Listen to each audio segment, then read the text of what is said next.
Hey everybody, welcome to my very first episode of Read the Room. I know it's taken me some time, but I'm still figuring out everything, and since I'm doing this, I felt like it was appropriate to give myself one of these. I know it's funny, and I wanted to bring some humor into this because I'm so excited, and I really wanted to pick a topic that was real, that something that we all probably shared in common, or something that just became relatable, right? This topic has shaped my life in so many different ways that I really didn't realize more so until now. And that, my friends, is trauma bonding. I know that this topic probably sits heavy with a lot of people because so many of us are really going through the same thing and we just don't realize it, right? So trauma bonding, what is it? It's when we are attached to somebody who is terrible for us, who treats us like shit constantly, ignores, blocks, loves, doesn't love, and we still find a way to make excuses for that person, right? You could always break us down, but then you build us up, right? Does that make any sense? I talk to my friends a lot about this, that I'm so upset, and, I can't believe this, but then when you get that one phone call, that one text, you somehow forget about all the bad. And that is trauma bonding, and I'm sure we've all done that. So for me, right, trauma bonding, it's when we just chase a version of somebody that we thought, right? Everybody shows us, a friend told me not too long ago, their representative, right? And we chase who we thought they were in the beginning. But when the mask slips, this is just what we're left with, right? Days of feeling empty, days of feeling like, oh my God. But we hold on to a little bit of a moment that we thought, oh my God, he loved. No, we're trapped. We're trapped, and we are not in love. We are surviving that, right? Our brain starts to cling on to the tiny moments of maybe they held the car door open, or just, they say good morning every morning. No, we start to hang on to that because we're starting to confuse comfort and pain. We start to confuse the highs, the lows, and we mistaken all that for passion. But really, what we're doing is we're confusing chaos and connection.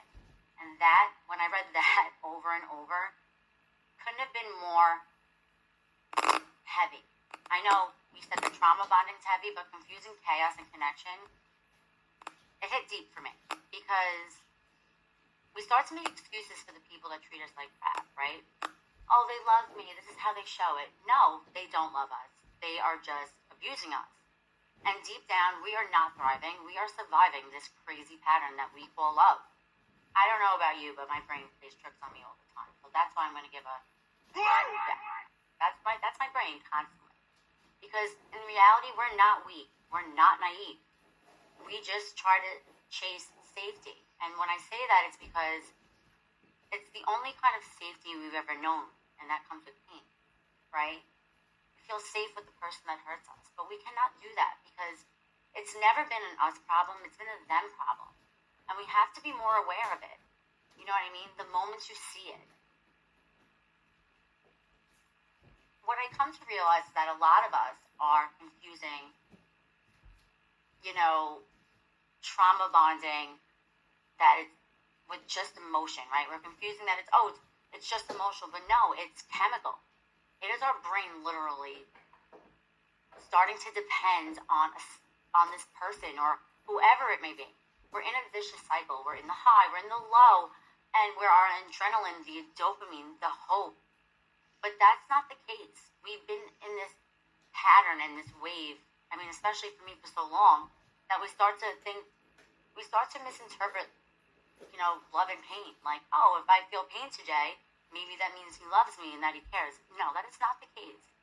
And when you've been through hurt before, like whether it be family, friends, childhood trauma, right? Or even just a fucked up relationship. You start to question your worth. And you question your worth in all these situations. And then we start to mistake intensity for love. And I know leaving that kind of bond, it's not easy. It's actually hard, right? You should feel refreshed, right? But you start to go through withdrawals. You start to miss them even though they hurt you. You miss the chaos because the calm starts to feel unfamiliar. It's like, hey, I gotta feel like crap today because this is not normal. This pattern, no, he's nice to me. No, that's how he always should be treated. And that's why I have Read the Room. Because it's actually reading not just the room, it's reading the people around us. It's reading the energy that we just didn't feel within ourselves. I mean, I guess when you finally see it, right, everybody reaches a breaking point. But when you finally see the cycle of what it is, for me, I mean, in my situation, it wasn't really dramatic. It was quiet. It was like waking up and realizing I didn't recognize myself anymore. I was becoming a crazy person. I was doing things that I normally wouldn't even do and acting so out of character. I mean, I was literally losing my mind. I was anxious all the time. I was walking on eggshells. I was quiet. I was explaining myself. I was apologizing for shit that I really knew that I wasn't wrong about, just to avoid arguments. I mean, that's pathetic. That's sad, because it's called manipulation, and we allow these people to manipulate us to the point of, like, I didn't even recognize myself anymore. And I remember thinking that love cannot be this way. Love shouldn't be this way. Love should not be feared. Our brains are just so warped from this vicious cycle, right? To the point where I know a lot of our brains are doing this. But it's the truth. And that's why I wanted this podcast to be called Read the Room. Because for a long time, I didn't. I ignored all of the energy around me. And honestly, the energy inside me, where I felt like things weren't okay. I kept trying to convince myself that everything was fine, and it really wasn't. And I kept trying to convince myself that silence was peace, and that the tension was love, and that the control was care. Sounds pretty crazy to me. I'm going to go with, yes, that is crazy. But when we finally stop and read the room and start to see the truth, we feel the shift in the air, the way that our body tenses up around certain people. We shrink ourselves just to keep the peace. Like, I know for one, me, like, I was quiet just to avoid arguments when I know deep down that I was right. That pit in my stomach was telling me so. But eventually it clicks. Love isn't supposed to be fear. It's not supposed to be scary. You're supposed to be able to communicate. And trauma bonding has taught me how dangerous it is to ignore what's right in front of your face, what's in front of our faces. And I know this because I ignored that. I ignored what was happening around me. I ignored what I felt inside. I told myself that silence was peace. The tension that I felt was love. And that the way I was being controlled was care. Like, I kept trying to convince myself that everything was okay and that it was fine, but it really wasn't. So healing, right? And that's really what I wanted to talk about. How do you heal from trauma bonding, right? It's not easy, but it has to start somewhere. You have to start small, like journaling. I can't even begin to tell you how I used to journal, which I'm definitely going to take my own advice on this that I need to get back into. But journals I've reopened that I, went through pages, and I'm like, where things I've grown from, or things I couldn't believe I tolerated that, and oh my God, and I'll never do that again, and things I have, and like just finding things that you love again. Like I love hiking. I can't tell you the last time I did that, and I just booked a trip this week. Therapy. I mean, I know a lot of people make fun of it or like they frown upon it, but hearing an outsider's personal perspective on it can really help. I could hear my mom, I could hear my friends talking, but you don't want to hear that. You want to talk to somebody who's maybe an outsider. That could help, right? Just know that when you wake up, right, and it's calm for once, where you used to freak out that it was so calm and quiet because you didn't know what was going to happen next, it's going to be calm where you're going to wake up and you're not going to feel empty anymore, where it's going to start to feel like home.